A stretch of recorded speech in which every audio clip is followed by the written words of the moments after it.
All right, we are here in Santa Monica on a beautiful day, and I'm with two of my favorite musical people I've ever known. Mr. Jim Keller, longtime member of a band called Tommy Tutone, but even after that, he went on to greater things in his career. So how do you have hit records as an almost 20-year-old and then go on to have a career managing Philip Glass? How did that happen? Being totally broke. Wait, you had hit records. I did, but then you know what happens afterwards. There's the Poverty. rise and the fall. Exactly. Right. Yeah. So it's that age-old story where we had a great run, and the run ended. The band self-destructed, and then what do you do then? So I kind of talked my way into a job with Philip, and ended up working with him for 25 years. And go figure. I didn't know who he was. I didn't know his music. Probably a plus. I think management. it was. For management. Yeah. You just did it. Yeah. But let me ask you about, having a hit in Tommy Tutone. What was it like to have a big hit record in America in the 80s? It was insane. Yeah. Yeah. Did you have fun? Oh, yeah, it's ridiculous. I remember we were opening for Cheap Trick in Pittsburgh, and Paul Cheslaw, who was our manager, came up to us afterward and said we went top 5. It changes the whole dynamic, when you're in the top 5 area. All of a sudden you're in People magazine on the newsstands, and all of a sudden your parents go, "Oh, that's what he's doing for a living." Up until that point, no one was really understanding it, but it was, it was really fun. Was it fun? Yeah, total fun. When did you start seeing that maybe it wasn't going to last forever? Well, Tommy and I never really got along great. We always kind of fought about stuff. Unlike, I think, other bands where you see people that grew up together, whoever it was, the Stones. Y'all met in San Francisco, We right? met in San Francisco, yeah. Became a band. And became a band, Tommy and I, and then we had different groups of players that played with us. And, I watched other groups. I remember watching Huey during the same period because we were Lewis. playing the same bars, same clubs, and watching how he was so straight on with the business of the whole thing, and I was very envious because we were completely haphazard. And I think that we just didn't have that, chemistry that like bands was really have. built. Yeah, that was really built for a long time. And I think also, if we had maybe had different management, if maybe we had been on a different label, but feel fortunate for what we did have, You got it while you could? Yeah, that's right. But it's funny, this is kind of like synchronicity because Tommy Tutone was one of the first bands I interviewed when I moved to LA to be a rock journalist, and that was 1980. And shortly after that, Mitchell Froom I met when I started working at Slash Records as a publicist in '84, because the first record I worked on was Your Key of Cool, which has a kind of an odd background. Can you synthesize it and tell us what it was? It was a soundtrack, but it wasn't a soundtrack.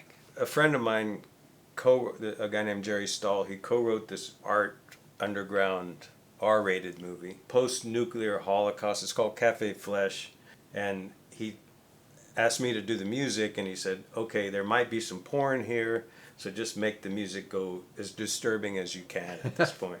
Anyway, so I did it. It came out at the Pussycat Theaters and closed within a week because it was not a sexy movie.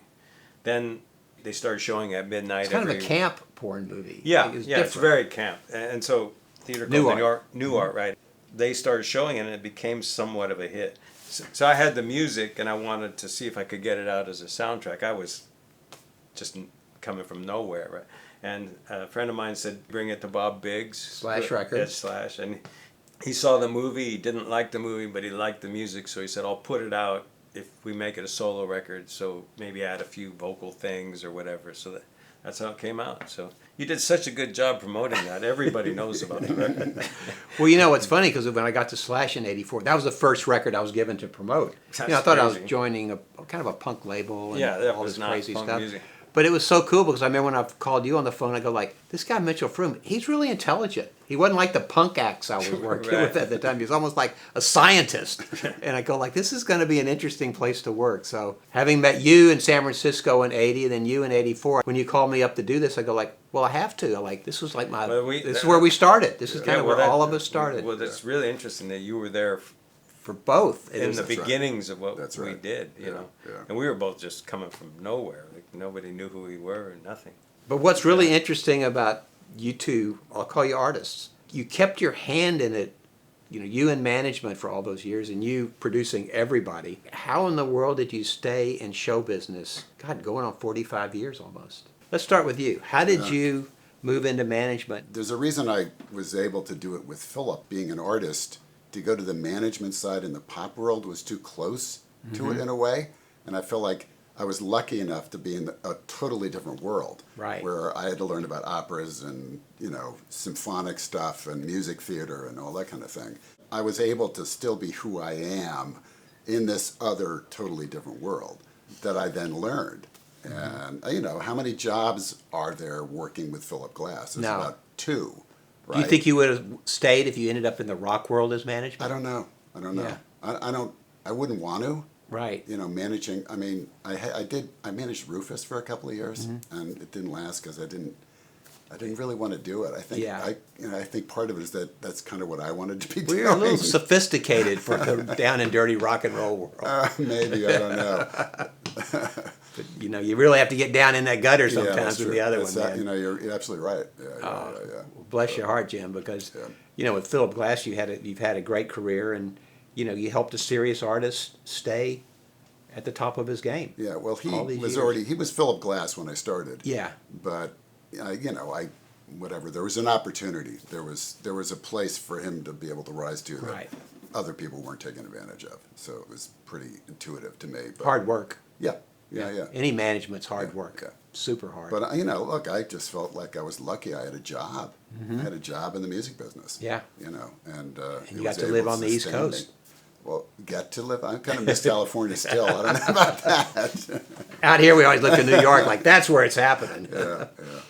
And then you, after Key of Cool, went to the moon with Well- really successful bands. Not totally overnight, but you Yeah, it worked took your way off. into things pretty quick. I got asked to work with the Del Fuegos on On Slash. and then the next group was Crowded House, and then after that it started taking off more.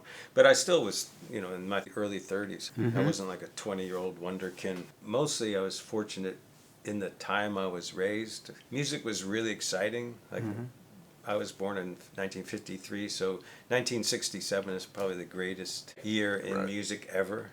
And so the radio was just incredible between the Motown hits, and then, Hendrix came out, all this stuff, everything just landed Everything at turned. once. And not looking at music as a business or anything, it just seemed like the most exciting thing to get into. And so I think that may have helped me through those decades that weren't so nice.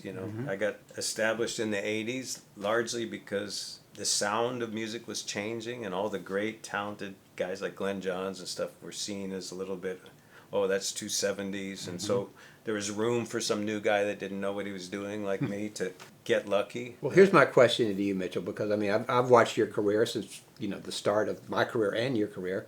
Right. You seem to have a barometer to work with the great artists. How does that happen? Well, some of that is luck, because if you meet somebody likes the Crowded House song, and then I got to work with Elvis Costello. If somebody likes that, then they call you, and so it's just word of mouth. And I was a sort of a session guy, so I met Elvis Costello by doing a session with him. Just one thing leads to another. When you start, it's really important that everything you do, you think is cool.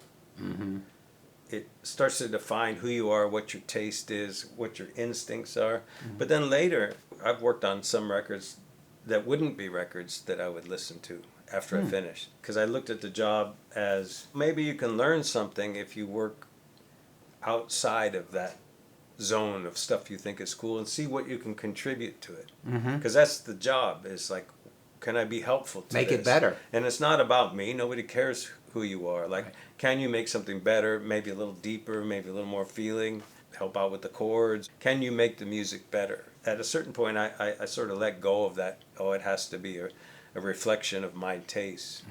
To be honest, there's very few times where we just love every song that someone does, except in Jim's case. It doesn't seem like you take all probably the jobs you're offered. Do you ever have to go no? Oh yeah, well a lot of times I've always tried to hear the demos up front and then have a conversation. Okay. So I could say, this is what I think, this is what I have to offer. I'll try to get together, work on music with them, and have ideas and then see if it feels like there's something here we can work together. Yeah, have it based on music. When you produce someone, it's all about what is the talent that they have that's unique to them? How do I push forward what they're great at? And then how do I supply what might be needed? Now, in some people's case, I need to work on the chord structure a bit, because in some people's case, I need to work on the rhythm section ideas a bit. So you just look for what you need to do so that you can really push forward their talents. And so to me, it's a humble job. Have you ever taken a job and thought like, oh, why did I do this? And had to walk? No, I never quit. Okay. I've All right, wanted good. to. There's a very few times, but where someone was just difficult from the beginning to the end. And you just couldn't make it work. No, I hung with it and wow. and got through it. And then at the end, they're still difficult. Yes. That's But rock that's and roll. rare. No, Yeah. because it's the artists that aren't very good that tend to be Right. kind of the asshole Have types. unrealistic The expectations. people that are maybe. good tend Yeah. to be great people, and you know. Yeah, that's how it works. Well, let's go to your records, because at one point you decided to come back and start making records again. And when was that, and what made you decide to do that? Because you'd been in management a while. Yeah, well, when I started with Philip, I stopped playing for about 10 years, and I think that was just because it wasn't helping my life at Right. that point. Were you I still had to writing sell- songs? No, I stopped everything. Everything, okay. 10 years. I got married, had a kid, got a job. Grew up. Kind of. In what order? Yeah, right. Marriage first. No, Was the marriage first? No, got the job first. yeah, you got to have a job to have a wife. Then there's this thing that happens where all of a sudden, I just wasn't happy. Yeah. And Well, it's in you, man. You got to do It's it. what it is. And I hit about, whatever it was, 50. And I realized that there was this void. And I say this line, but my wife didn't marry a musician. You're She right. inherited one. And, I had to bring it back because it wasn't working for me on Right. an emotional You level. needed it. I had to have it. So I literally forced myself to go into a little rented studio room. I would bring in old friends that I could be bad with, and slowly started playing again, and then started writing again. There's a guy who was working, Hector Castillo, who's a producer, engineer. I don't know if you know Hector. Yeah. But he was at the studio, which, where Bowie was recording. And That was in Philip New records York, and all- right? Exactly, in New York.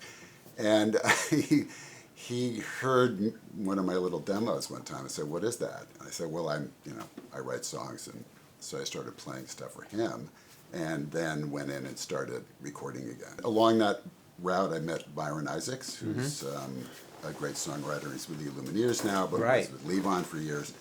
Ola Bell, Ola those Bell. guys. And Byron and I started writing together. So it was kind of a gradual thing, and started recording with those guys. And then ran into this guy. We met when you were managing Rufus. That's right. So it was on that Unfollow the Rules record. I don't Yeah. remember what year that was. Yeah. but- When you started writing again, did you feel like your soul was kind of opening up and coming Oh, yeah, back? completely. You could really feel it? Yeah, there's no. It's almost you like can't- medicine. It's beyond medicine. You can't. Psychotherapy. You can't overstate any musician or artist. That connection when you get into that place and allow That's it. the light into the room. Right. And there's only a few places where that can happen. You have to do it. Yeah, and for me to go into that room and you have to show up is the first thing, and that as a writer. If you don't, I always say if you don't go there, you're guaranteed You won't start. Nothing will happen. Yeah. Right. It's like a song will not happen if you don't go there. Yeah. And so for me, still, it's that magical process where you go there and you put in the time, and then periodically that dust sprinkles down, and you get lucky. Did your family notice a little bit? Well, they noticed that Dad wasn't around so much. Yeah. there was, it was tricky because I was 100% there, and all of a sudden you start carving. That's very selfish time. Right. That's for you only. But you kind of had to do it, didn't you? Oh yeah, there was no question. It's better than a midlife crisis. Yeah. Yeah, it was either that or buy a red Porsche or something. I don't know. And move back to Hollywood. Yeah, right. But I feel, incredibly lucky to this day to be able to have that kind of thing that I have access to. Yeah. Yeah. And how did you two meet? At what point? It was I think it was through Rufus. Yeah, it was. Yeah. I was managing Rufus for a little while, and Yeah. we were trying to figure out what to do on his next record. And literally, I was meeting with Lenny, And, Lenny Warnaker. And he gave me the Randy Newman record that Mitchell had just done. I just thought it was fantastic, and I also thought that by putting someone like Mitchell with Rufus at that point in Rufus's career would be a good move, because he had been working with a lot of other people that were that was throwing money at these big name producers that weren't really. I didn't think they were grounded, but So better get a small time guy. so when we met, I was as a manager. But I think there was one particular track we were cutting, and you were in the room, and you were like, you just liked the way it was going. With Rufus, you mean? Yeah. And then you just called me and said, hey, would you be interested in hearing some stuff? Yeah. And yeah, so I said, yeah, sure, send me some stuff. And it was interesting, the process. That what I do is I record on an iPhone. That's my technological beginning. With an acoustic guitar? Yeah, I sit in my little writing room with my thumb on an acoustic guitar, and I write in this octave with my voice. I'm just da-da-da-da-da-da-da-da, and I strum with my thumb. And then usually what happens is I'll take that, and then I go into a room with a bunch of musicians and have to kick it up an octave just to sing over the band. Okay. And so I sent Mitchell some songs, but they were all me in that tone. And Mitchell, in my memory, basically effectively said, "That's it. What you're doing is what it is." In that tone. And that is where you're coming across. Now, I'm curious what you say, but that was essentially how we approached it. That's where I thought. That's where I thought it lived. Okay. And that changed you. It Well, changed because how you were doing it. When I heard, because I heard a bunch of your stuff, and when I heard stuff with the band that was kind of rocking harder, your voice was much more projected and in a higher range. Yeah. To me, it was okay, but that's good, but it's not real special. It sounds more like other people. But the demo where you all of a sudden you're playing with your thumb, and it just made this really cool sound, and then the more conversational tone, those songs just really jumped out at me. That's like, okay, well, if we want to try that direction, I might be the guy for it. Wow. Well, I was thinking a lot. Roger Miller, J.J. Cale. It's like, oh, that's really a cool kind of music. And then to try to keep things really, really simple. And then to work very hard to try to have the songs be condensed, very simple, just go by like you've heard them a million times before, like zero effort to understand it. Yeah, I just remember being a kid and like King of the Road. Yeah. And the first, that Irresistible. Yeah, the J.J. Cale record, man, I just loved it. Yeah, so I thought, okay, well, that might be kind of unique right now, too. So And how did that opinion take Well, on you? I got it right away, because to me there's an intimacy that happens, especially when physically I'm sitting there, it's me, and it's just going like this, and it doesn't get any more intimate than that. And to be able to capture that on a track with a band and be able to hold on to that intimacy is a real craft that's not easy to pull off. Simplicity's hard. Is really hard. Yeah. So the fact that Mitchell could lead me in that direction was, really an inspiration for me, because I know that is where it's happening, is when you're. That's where you feel comfortable. Well, yeah, you are most what it is. Right. As a producer, I mean, that's kind of what you have to do, is find what you think is the strength of an artist, and then help them get that on tape. Or whatever. That's the whole thing. That's the whole thing. That songs were developed over a long period of time on the first thing. I think it was 6-7 months, and then he kept working on the songs, wrote a ton of songs, and we tried to be hard on ourselves. Just kept dumping things that had good things about them, but just didn't go by effortlessly. That's the thing with me with music, maybe more than anything else, is I really don't like it when I hear effort. Yeah. A song should just go Natural. by like, Yeah. It should be. It shouldn't sound like someone trying to impress too much. It can be way out there, but it's just got to be like. I mean, I have That's to say effortless. that one of the things about the new record that I love. Natural. As I say, it goes down easy. Yeah. And, There you go. And that's not easy. Yeah. Well, that's the hardest thing. Yeah. Well, the first record, I mean, I had come up with bass lines. I'd come up with all this stuff, and then we would play it for the band. We had the same band on both records, and sometimes they would take some of my ideas. And this record, I didn't want to do that, because I thought, okay, now we've established it. I was playing Wurlitzer and you were playing guitar. That's as far as we're going. We're not fleshing anything out. We're just going to present the songs to the band and just start playing them. And I think for that reason, in many ways, things were better. Like I think Bob Glaub was too generous with me and taking some of the bass lines I had come up with, because I thought he played really beautifully when he was just set free. You know? Yeah.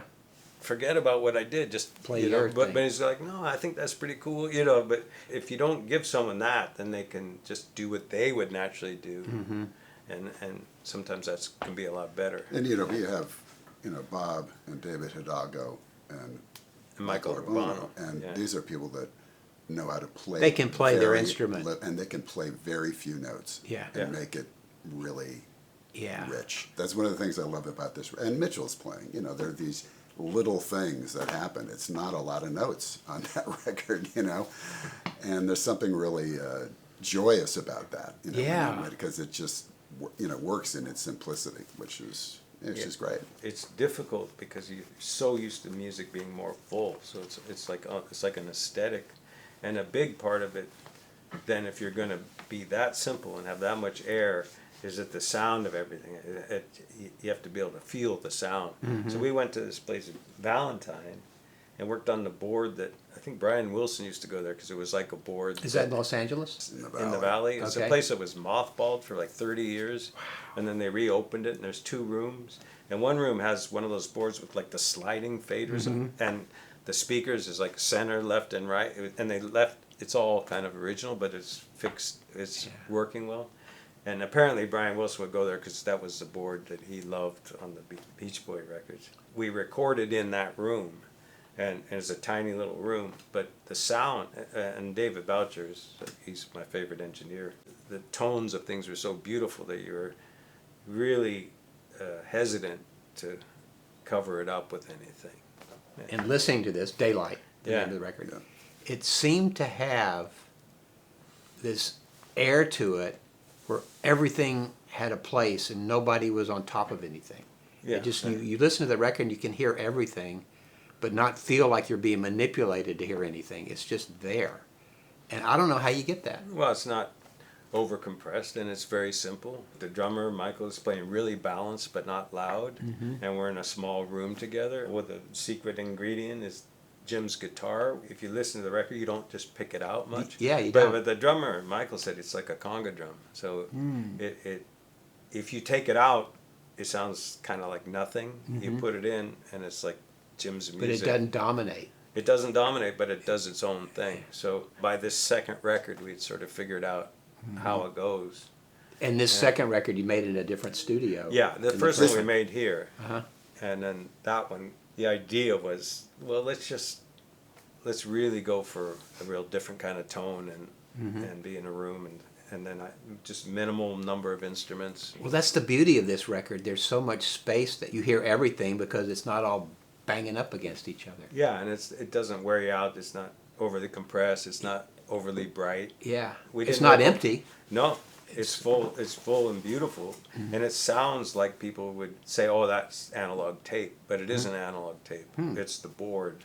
Okay. So you're hearing that board and those mic pre's, and you're really hearing them. So It's kind of like a Yeah. breakthrough in a way. Did you feel that way when you were making this record?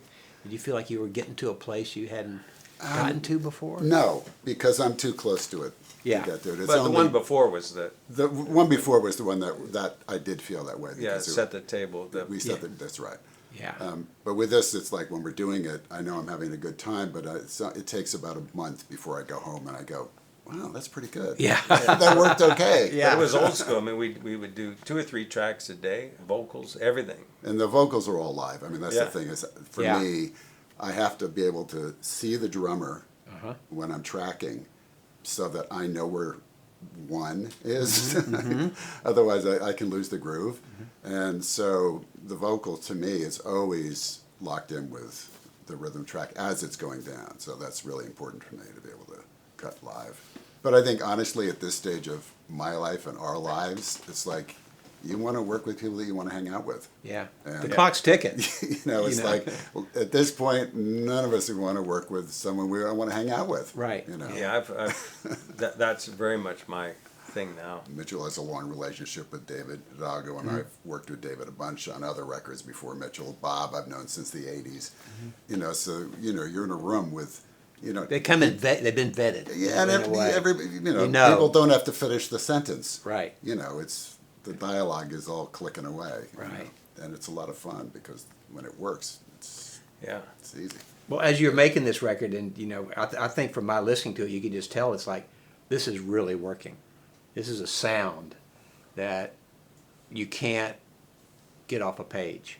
You know, the soul of each artist, each musician on this record fits. It just sounds right. Did you feel that when the sessions were going? Yeah. You could tell like this is really working. There was This is like really working. there were smiles all around. You know what I mean? Yeah. It was working for everybody. And that's, you know, for me, you know, I want everybody to be in on it. Yeah. You know what I mean? It's not like we're a band, but we're a band of friends. Right. And, you know, and everybody is into it. And David is I mean, there's a bunch of secret ingredients, but everything he plays, to my ears, resonates. It's very difficult with electric guitar to play and not have it sound very generic, or I've heard that 8 million times. But there's something in the way he delivers what he does, the tone, the attitude, the groove. Kind of magic in a way. Well, yeah, it sounds like that's the actual real thing. That's not like somebody that learned from this person who learned from that person, and now it doesn't feel like anything. Right. You know, like a bad blues player or Yeah. something like where you're just left feeling nothing. And so him in particular, for me, like if you're going to hear electric guitar in That's this the kind of one. music, he's the guy. He goes so deep with what he does. Yeah. When you were recording then, was the band playing mostly together? Oh, 100%. Totally. Live in the totally. studio. Yeah. Everybody was set up I think and there's almost no overdubs on the Yeah. record. Okay. A few times I think David added a few things, and I added one or two things after. But mostly, yeah, if it goes into a solo, he would just play the solo. Does your intuition know when you've got the right take? We play, I walk into the room, and if everyone in the room says, that's a great track, I go, okay, that's a great track. You know, with Mitchell and these players, it's like if you listen. Yeah. If Michael Urbano says, hang on, or if he says that with, you know, you pay attention to what the Yeah. players are saying, because they're so good, and they Well, know. Tell me about the songs on here. Are these drawn from a lot of songs you've written, or did this feel like the songs on the record needed to be there? For this project, Mitchell and I have always kind of felt like there's a character. This you know, guy. Yeah. This guy that's Uh-huh. making these records. So there's a certain kind of category of songs that work in general for that character. And the character's me in general, but it's less emotional than some of my other stuff. So it's really finding songs that work in this kind of form, this kind of format that we have. And then within that, a lot of them are about something, but it's always usually camouflaged in some way. What I like about these songs, they're very American, but it's like you can't go like, well, it's that America or it's that America. It's not like the South or the West Coast or anything. It's just it seems like this whole picture of how life is now. I mean, I feel like this country is really changing, and I don't understand it at all anymore. and you go like, well, where's the songs going to come from? But these songs capture it without belaboring it. Like you're not trying to explain anything, but you're resonating what's happening now. You know, it's kind of a different world we're living in some ways. It's kind of tougher, but you know, as you get older, you realize, well, the time's running out, so I just might as well try to find my groove and not get too Well, that's uptight right. about everything. That's right. I mean, that's one of the benefits of getting older. You know, Yeah, like you're I not turned- desperate. You're not desperate, and you're also not trying to keep up with the Joneses anymore. Right, you're accepting. That's right. It's a Like, very there's an acceptance in these acceptance. songs Yeah. that's so deep. It's not scary, but it's just you go like, whoa, this is where we are, Yeah. and it's okay. Yeah. I mean, what's it going to be?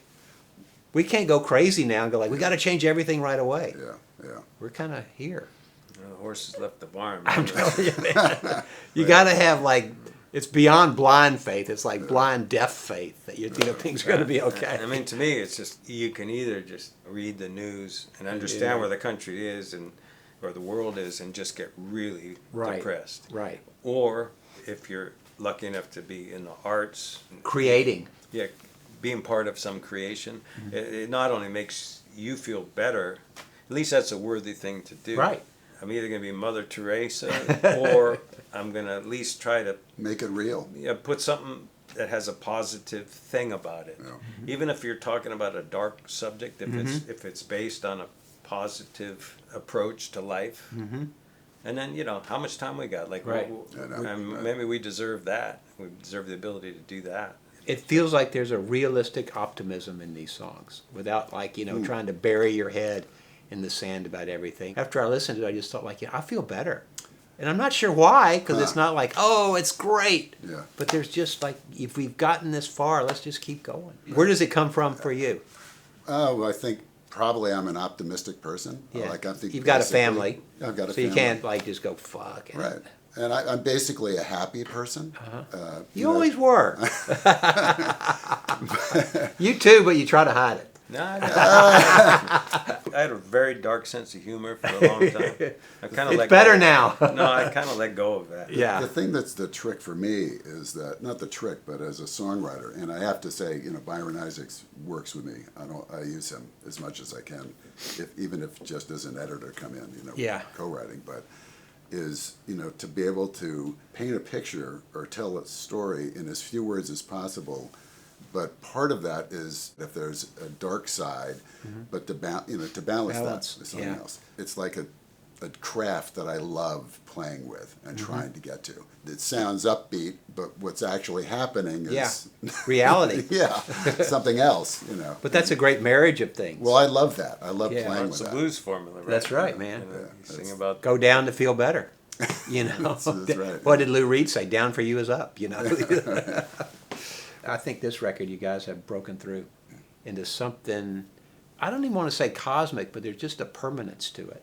At this age, we're all feeling that permanence. Like, we've gotten this far and this is what we are. Yeah, it's like with And it's not a bad thing. No, it's not a bad thing. It's like there's no point in bullshitting, and It's just do it, man. And, you find the people you can do it with. Right. I find in my life of getting older, I don't need to have 50 friends. If I can have 10 friends and count on them, Yeah. that's enough. Yeah. Because we've kind of done pretty much everything. We've done the work. Yeah. We've all done the we've work. Yeah, but you've got 500 acquaintances that would consider you some kind of friend. Yeah. You know what? What's better than being somebody's friend? I mean, it beats money. If you bind through music, it's kind of for life unless somebody really creeps out. Yeah, that's right. You don't ever go like, oh, well, you like music, but I don't like you anymore. If I'm in a room with somebody tell. and I share one of those moments, that is there forever. That's right. Yeah. Yeah, That's so Yeah. exactly. So That's the we've permanence. really enjoyed making the records together. That's it. You look It's forward to it. If you've made something that at the end of the record everyone is really happy about, and you're happy that's that it. everyone was involved, then whenever you see that person in the future, It's the same. and it's not a matter of whether that was a hit record or not. Right. It's almost more important that it was a really good experience. Is it a great record that will last forever? And I feel like you've made those records. You've made plenty of those records. I've listened to all those records. And it's the binding thing in life in a lot of ways. The music that we love together or make together is like, what else? Yeah. That's it, So, Jim, you grew up on the East Coast. How did you start playing guitar? Who gave you a guitar? Oh, God. How old were you? I was playing the cello first. Ooh. Right? And then the Beatles showed up. Okay, And all 64. of a sudden it became completely unhip to be carrying a cello to junior high school. So I think my parents got me an acoustic guitar, and I started playing it. And, my brother also played the guitar, but, he would hand it to me and say, figure this chord out, because I had an ear, and it was pretty clear at that point. So I was always playing something. There were drums in the basement that we borrowed, So You were bashing and playing? Yeah. After high school, I was a hippie carpenter up in Vermont, and I still played mainly acoustic, had a pedal steel for a little while, but it wasn't until I moved to San Francisco when I was 20, I drove out there, and I bought my first guitar. I remember going to Guitar Center, Mitchell, you know this, on Van Ness, right? Oh, Remember yeah. that? And I bought a Strat, and I couldn't even afford a case, so I just bought a Strat, and I remember putting it back in my pickup truck, and started playing electric for the first time at that point, and then started writing. I started writing Writing right away. quick, huh? Yeah. I think somewhere I just knew that was a way in. And I mean, honestly, to this day, people aren't playing with me because I'm a great guitar player, because I'm not. You know, if you have songs, that changes everything. That's where it starts. Yeah, that's right. Really and truly. Yeah. Wow. And how about you? You grew up in Petaluma? Yeah, I started playing when I was 5. Took piano lessons. Your parents got you the lessons and Yeah, encouraged you? Yeah, we had a piano in the house, and so that was sort of everyone had to take lessons. And my brother was a year and a half older than me. He was really maybe the most talented. He ended up being a composer of classical music. Really? So Is he still playing? he passed away. Oh. So unfortunately, he had some bad luck. And then I have an older brother than that who played flute, but he wasn't that musical. My parents were both played, but they weren't very musical at all. Anyway, I started playing when I was 5, and then I got my first band when I was 13. Wow. In Petaluma? Yep. Wow. Yeah, found some guys. Who was in the band? Anybody that's still... No, it was just like this kid could play guitar, and then I figured out the solo to Light My Fire, so I could play Light My Fire.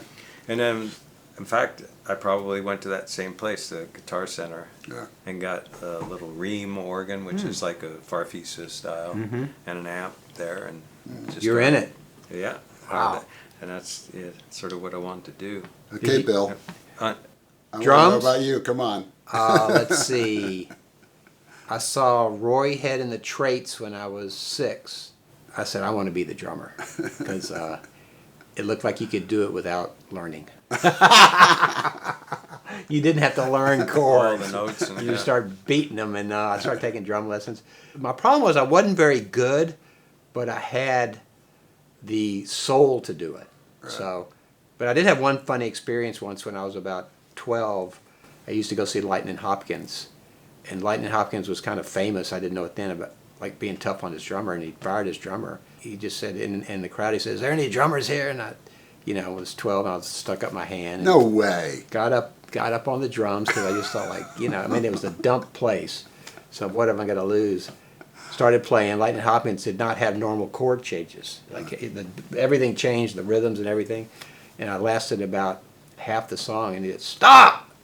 And he looked around at me and said, "Get that white boy off the drums."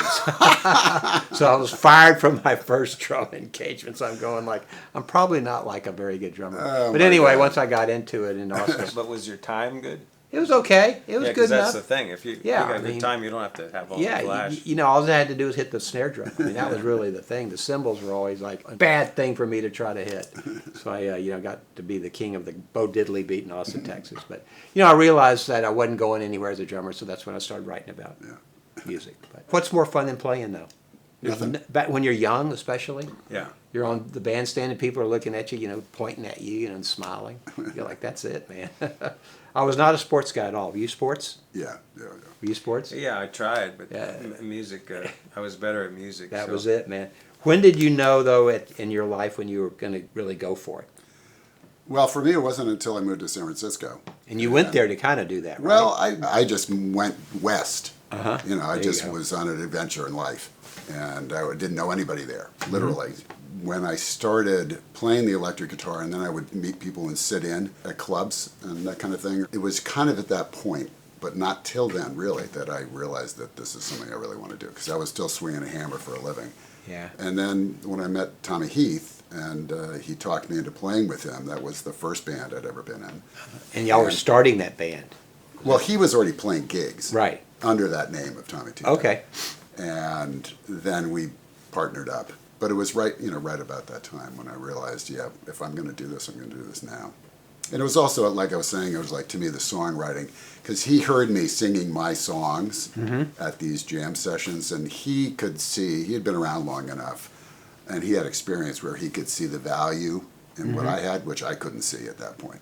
And he could see that if he took that and put it together with his singing, that there could be something. So he had a little bit of that vision. Oh, Put it he together. did, because he'd been banging, playing bar bands for, 10 years or more at that point. And how about you? What got you out of Petaluma? Well, I ended up going to a boarding school for my last 2 years of high school. Okay. And so that was where I realized sports was no longer for me. And I was the best musician in the school. I took music harmony and theory and all that. Always on the And- keyboards. That was your Yeah. instrument.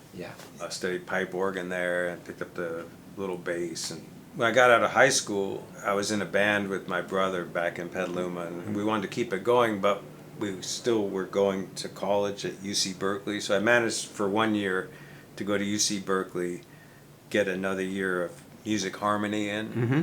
and I would go to school 3 days a week and the other 4 days play in the band. And after that year, I said, fuck it, I'm just going to stay in this band. It was a terrible band. And we never got anywhere. Did you play around the Bay Area? Or? Yeah, wherever we could. What We year were was that?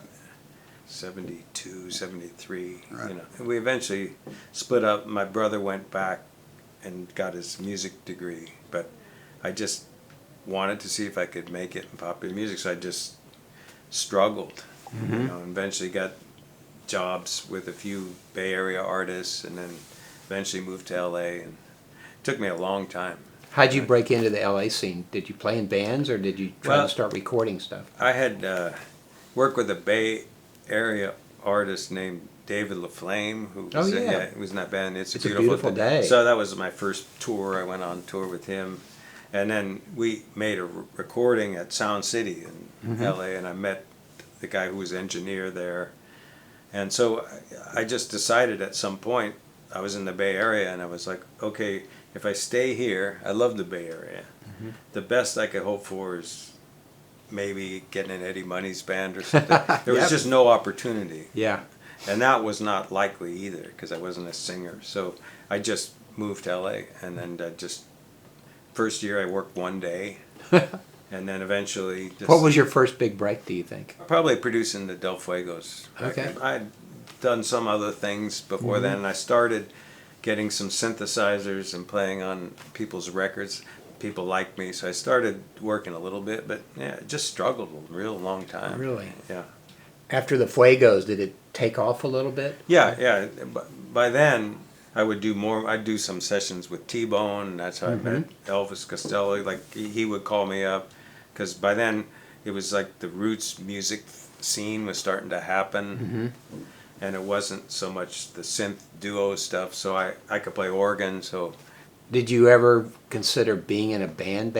when I started, that's all I ever wanted. But was it to took be- another direction. It took another direction. I never thought I could be a record producer because I had no idea. That seemed like a whole other level. But then, as I started doing sessions, I realized that the producers just weren't very good. And the ones that I worked Opportunity! with- yeah, I mean, there was one exception. Tom Dowd liked me, so I started. Whoa. So I started doing quite a few things with him. What was that like? I mean, he'd Oh, done he was- everything. For me, the records that I got to work on weren't very good, but I would say, I mean, Genius of Ray Charles is one of my favorite records. Yeah. So, and he would tell me stories, and so I would just ask questions. And, Yeah.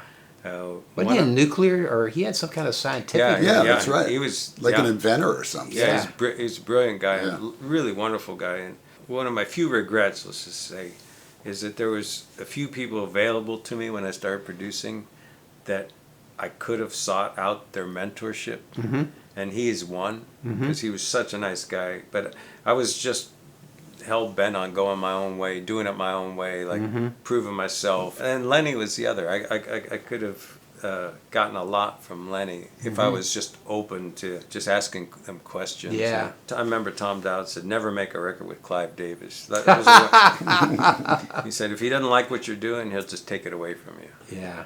And was Tom Dowd living out here then, in California? He was living in Florida, Oh, so right. I maybe worked on 3 or 4 albums with him. And Was there a mostly po- synthesizer, played mostly Okay. synthesizer on it, yeah. Well, you're probably one of the first guys really doing that, synthesizers, For him, Yeah. maybe. because there weren't that many. There were guys, but he just liked me. I Yeah. don't know why. And then he just started calling me here and there. Cool. At that point, he was sort of past the Rod Stewart era, so he was not doing. One record I remember was Rita Coolidge. One record was one of the guys from the Robin Gibb. Okay. You know, so he was not at the peak of. But he was still in with Atlantic, Yeah, right? but he said things. He would say things that really opened my eyes. I mean, he was just a brilliant guy. I so- mean, to find somebody like that when you're young is amazing. yeah, It's- I wish I would have taken more advantage of it. I'll ask both of you, did you have a point where you knew that that was going to be your life? I decided out of high school that I was going to give it a go because I remember thinking that it meant that I might be broke my entire life, and I had to just be cool with that. Mm-hmm. And you know, you're coming from nowhere, Right. You know. And you don't. There really wasn't a ladder. You know, you just Yeah. had to get lucky, like the Bob Biggs thing. Yeah, to the Bob Fuegos. Biggs thing and the synthesizer thing, where I started doing that, and it became something that I spent the time programming them and getting my own sounds. So when I would go do a session, I would have something to bring, Yeah. and other guys would just Showing put up up. the stock Yeah. sounds. I just kept working at it. Right. You know, it's mostly just being ready for your break. Everybody was a better piano player and a better organ player than me. I wasn't going to get a job with James Taylor or Jackson Brown, or those guys were good. you Yeah. know. So I just kept going. Made your own way. Yeah, just and you know, new wave came. I embraced the new what was going on, and Well, what about you, Jim? Do you think there'd been a road if you hadn't joined Tommy Tutone? Would you have found your own way, writing your own songs? And, Well, I knew I wanted to. and Yeah, I don't know what the road would have been, but I think there was. were you that- committed to it? Yeah, at that point, there was that period that existed then where if you worked hard and were pretty good, you could get a record deal, and there was kind of a path. Right. It's more open. It was, Yeah. and it was also you saw it happening. You know, there's, Right. like in the Bay Area, people got deals and they made records and they went on tour. everybody would be complaining, "Why didn't I get a deal? I'm so much better That than asshole that guy." isn't any good. Yeah. So for me, I knew somewhere, and I said this before, that I knew songwriting was key for me, and not only because I loved it, but I just could see that allowed. That's a job. That, yeah, You can and do that that. also gave you, it was like a key to a door. That was a secret handshake. I locked into that part of it. Did you study writing songs, or No. Oh, well, was it intuitive? yeah, A no, I little of studied both. with the best. Yeah. You know, and to take your pick. mean, you actually looked Nick at Lowe, songs. I mean, you know, whatever, Yeah. Ray Davies, I ripped them apart and imitated. So you learn their songs. I imitated the best. Oh God, Yeah. yeah. Yeah. Oh yeah. And what fun. Yeah. You know, ripping that stuff apart. I mean, to this day, I still, you know, it makes me Well, everything's nuts. a continuum in some way. Well, let me ask you the obvious question: the hit. Yeah.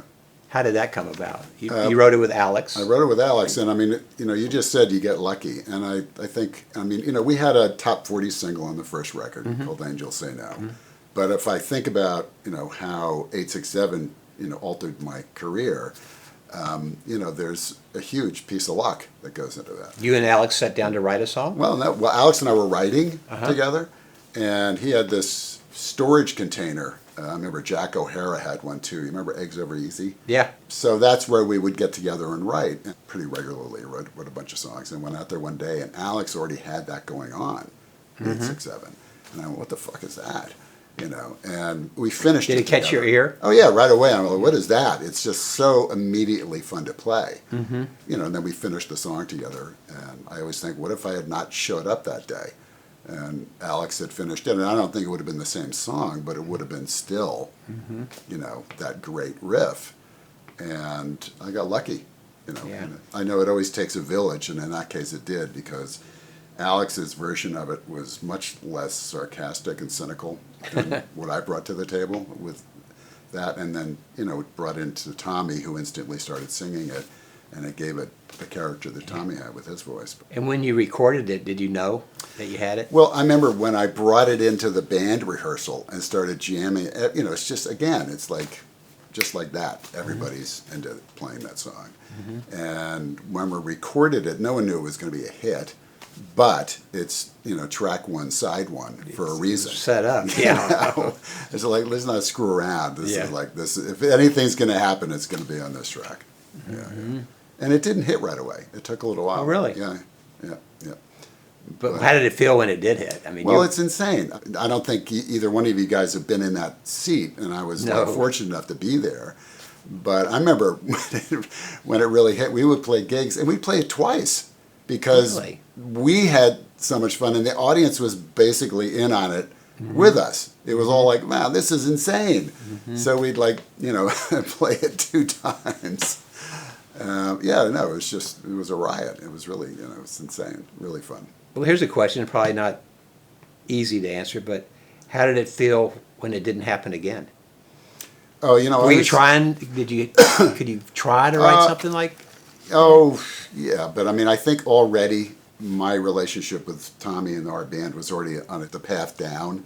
By the time we were doing the third record is just not very good to me. It's not very interesting. You looked beyond it. You were looking for something. I didn't know what I was looking for. You Right. know. As smart as I thought I was in terms of, you know, worldly vision, you somehow still think it's going to go on for a long time. Yeah. All on its own. Right. And even no matter who you are, I still think it's really a shock when it doesn't just keep going. Yeah. And yeah, so it took me a long time to get over that because you still think it's going to somehow happen magically, and it Yeah, doesn't. whatever it is, you get used to. Yeah. So you don't. If you have a success, you just assume it's going to continue. Why not? You And, know. and Okay. the other thing about it is that no one's entitled to that, you know. Right. And it's like this is where, as we go back to when you get older, you know, you work hard, and you don't get something unless you work hard. That's right. And I mean, I remember talking to Philip. Philip is a really smart guy, and you know, someone said, "How did you get to where you are?" And he goes, "I get up every morning, I work hard." And you know, you got to put the hours in, and Yeah. it doesn't just happen because it just happened. Right. You know what I mean? And All I think the at that stuff. point, when you're young, at that point, I still thought somehow, somewhere, you think it's just gonna keep on going. Right. And it Yeah, for doesn't me work it's that funny way.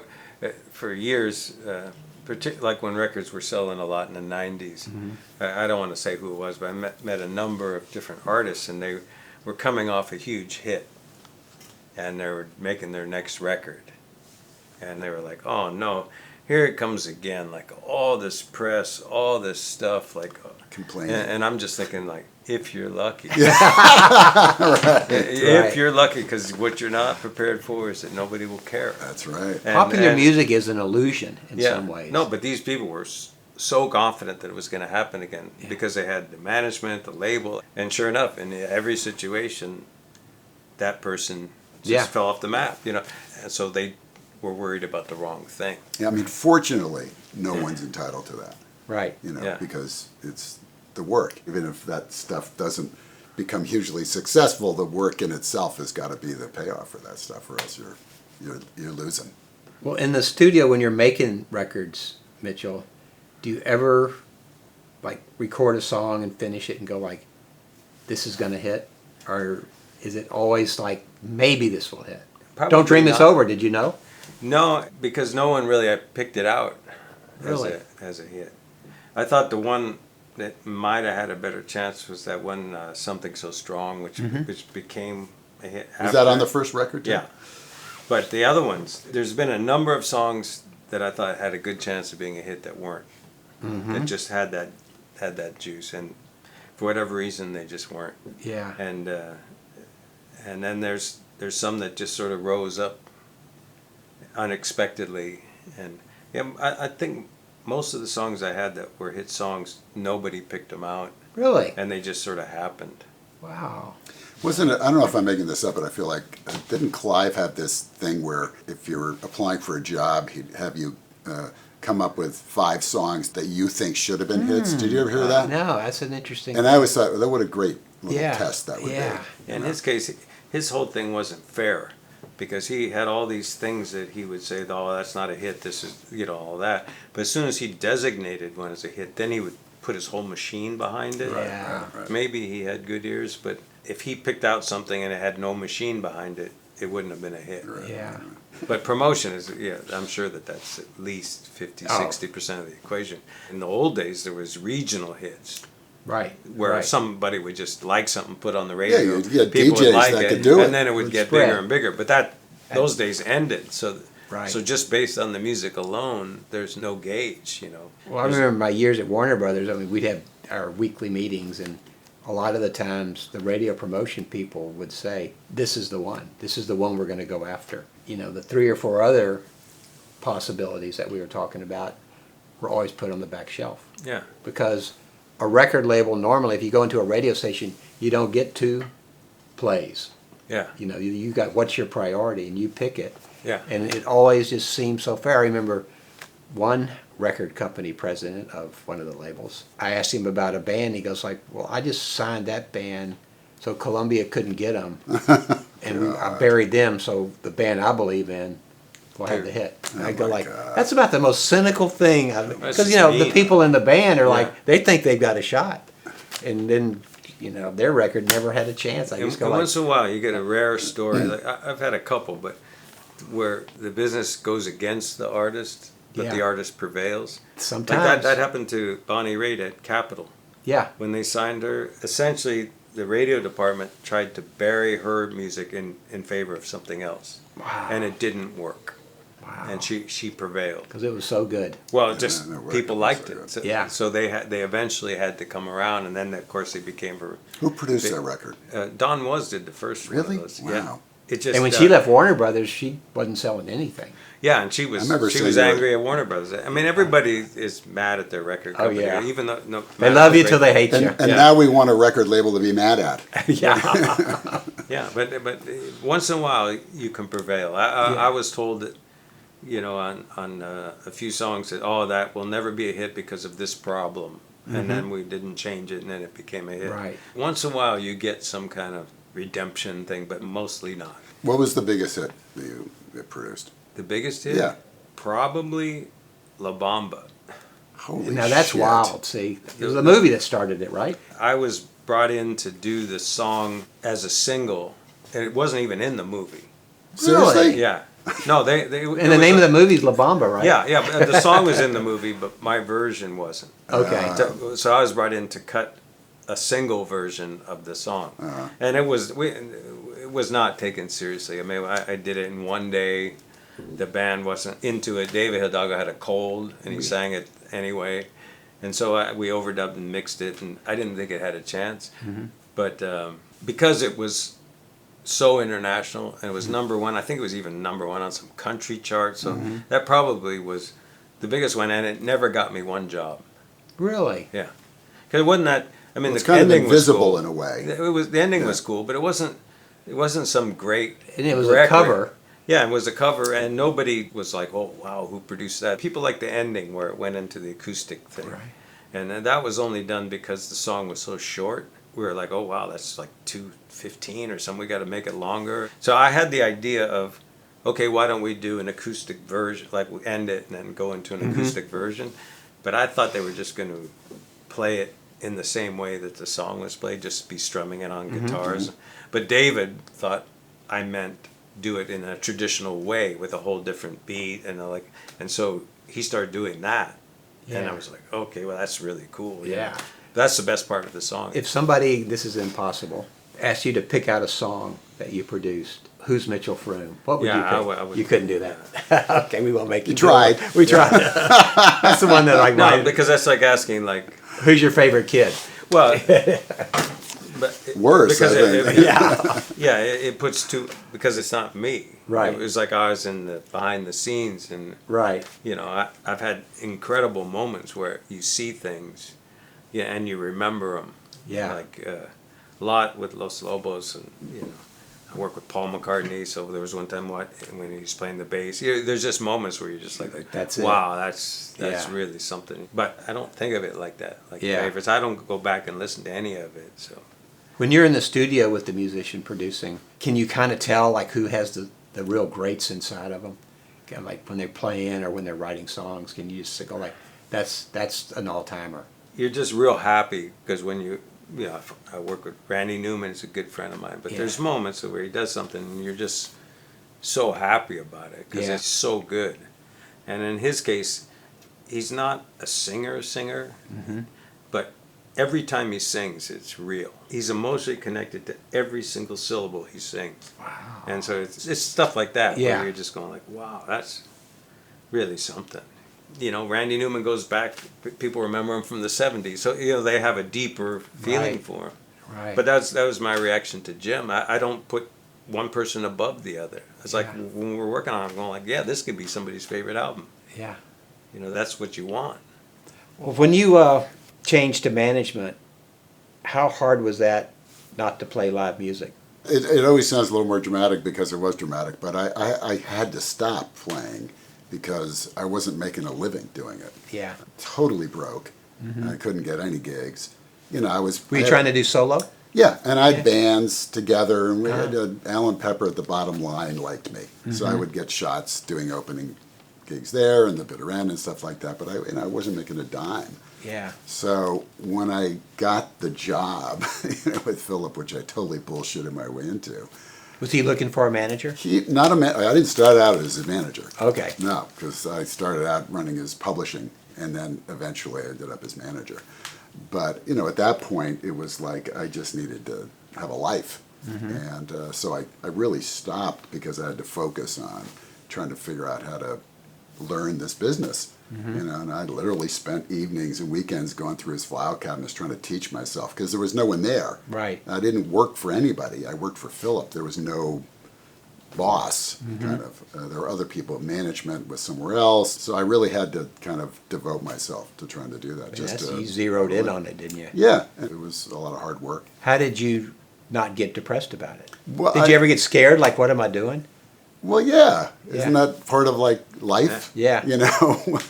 But I mean, to come from like it being in a hit band, it's kind of like not usually the trajectory. No, but you have start to over. understand, I was in a hit band, and then there was 7 years of this, and then there was getting a job. Yeah. So I had a long time before I got the gig with Philip, and then to kind of build that up again. I bet you were happy when it was built up. Well, yeah, I could A gig. I could pay rent. Yeah. Eat. I could eat. I think I had health insurance for the first time. It was like Yeah. some basic stuff. But you never put music aside. Well, I did. You did, Oh yeah, completely. absolutely. When I started working for like 10 years, I didn't play the guitar practically. Wow. And I didn't write, and I had to bring it back in. There was no question about it. Because I started when I was 40 with Philip, so when I hit 50, it was when it was kind of, I hit a new wall.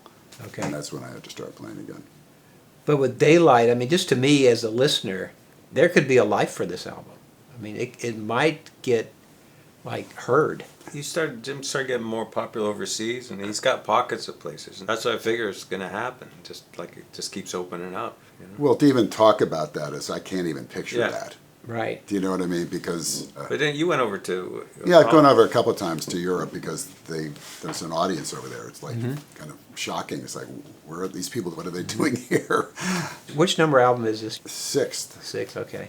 Different labels? It's Move 'em all around? me. It's all you. Yeah. Now the last two, there's a label in Europe that's picked them up. Okay. Continental. The last 2 or 3, And that's building over there. 'Cause Yeah, You have a yeah, real yeah, label. yeah. But for you to say this could have an audience, it's like, and what does that mean now? I mean, what I would love is to have an audience so I could play more gigs. Yeah. You know what I mean? That's what it means. Yeah. And That's what it having means. an audience is like Yeah. getting asses in the seats. Yeah, that's right. Because Find a booking agent or a club that will book you. yeah, I mean, now I go to Nashville regularly, and I have a couple of places where I can kind of go and have a scene happening, which I just love it.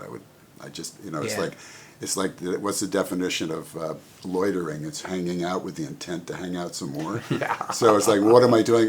People say, well, what do you want to do? I just want to do this more. Right. You know what I mean? Especially at this point. Nashville's pretty good for you. Nashville and Any Austin. inroads in Austin? Yeah, played Austin a couple of times. The festival at Willie's Ranch. The The Luck Festival. Luck Festival. And yeah, Well, that's so I'd love cool. to do that more. So I can go on the road again. Right. You and Willie. On There the we road go. again. God. When you look at your career, what are the great memories that you think, like, God, how did that happen for me?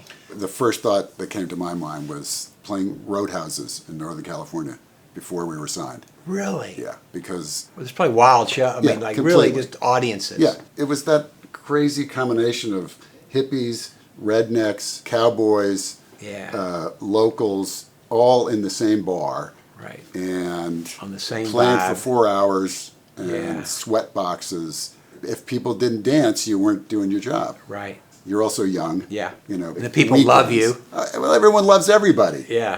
It's just those gigs were, just fire. Yeah. That stuff is really, and to this day, if I'm in any town, you hear music coming out of a bar, I'm sorry, I'm That's going it. in that direction. Yeah. Because you never know what's going to be in that bar. And it That's could be right. some dump with 4 guys playing their ass off. That are just great. Yeah, there's nothing better than that to me. Right. You go to Madison Square Garden and see Stevie Wonder, and that's great, but I don't know that beats Yeah, I don't know if there's going anything that into beats that. Yeah, Yeah. yeah.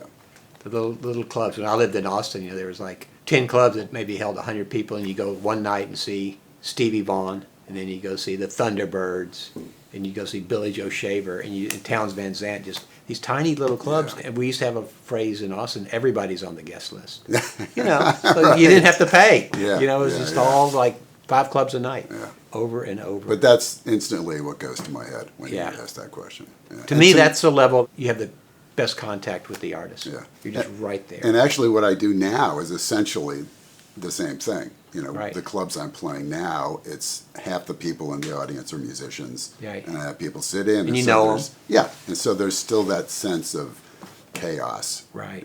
Joyful chaos that goes on. You know when you're doing something you like when you can't imagine not doing it. Right. Like, right. why would you quit? Like, you producing records.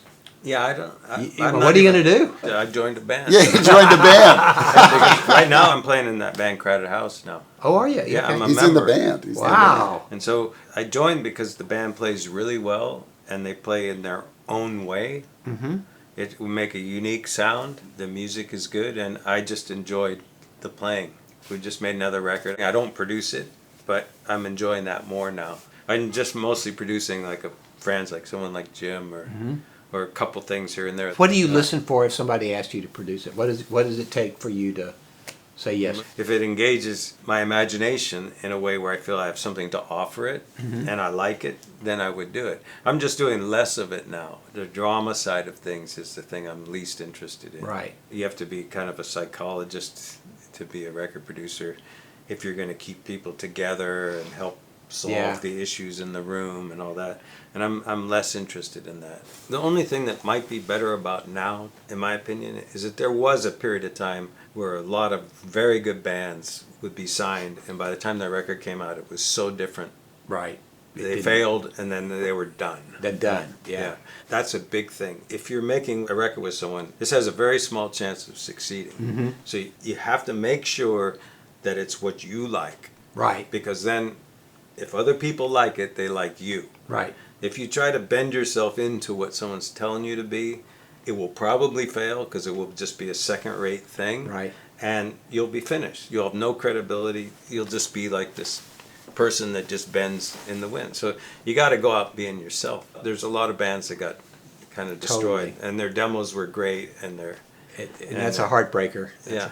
But in the music business, it's such a low rate of success, percentage-wise, that a lot of the greatest bands didn't make it. Yeah. And- But and at that's just- least now, because nobody's paying for anything, They can do it themselves. they at least come out with what they like. So That's if you right. like them, That's exactly you actually right. know who you're liking. When we got signed, Tommy Tutone, we were playing, and Tommy, he was doing, it was more like a lot of a country rock kind of ish, Really? Marshall Tucker songs, his stuff. Mm-hmm. Then we brought my stuff in. The guy came to see us, this guy up in the Bay Area, and he said, if you guys get rid of the keyboard player and the sax player, put on sunglasses and a skinny tie, you'll be new wave. Yeah. So That was it. we literally fired the keyboard player and the sax player. Oh, no. And we went and we played a gig at Keystone Berkeley, opening for, God, I can't remember the guy's name, opening for somebody. And the lawyers that were there to see him worked with Brian Rohan, Uh-huh. and they came up to us, and that's how we got a record deal. Oh, my God. Yeah. Out of the blue. Skinny Yeah. tie and sunglasses. That's all and you a new need. wave. That's one thing, but they didn't tell you to change your music. No, we were doing the same thing. Yeah. So that's fine. Yeah. I mean, well, I don't know how fine it is, but imaging Well, is that part worked. of, Didn't matter. yeah, imaging is part of the whole thing, I guess. So To get in the music business, you really have to be able to kid yourself at the start because it's such a long shot. Well, I always say you have to have an irrational enthusiasm, and without that, don't even bother. Just don't even Yeah. start. I came up with a phrase, if you can't fool yourself, who can you fool? I might have to boogie, fellas. Okay, that was really great, Bill.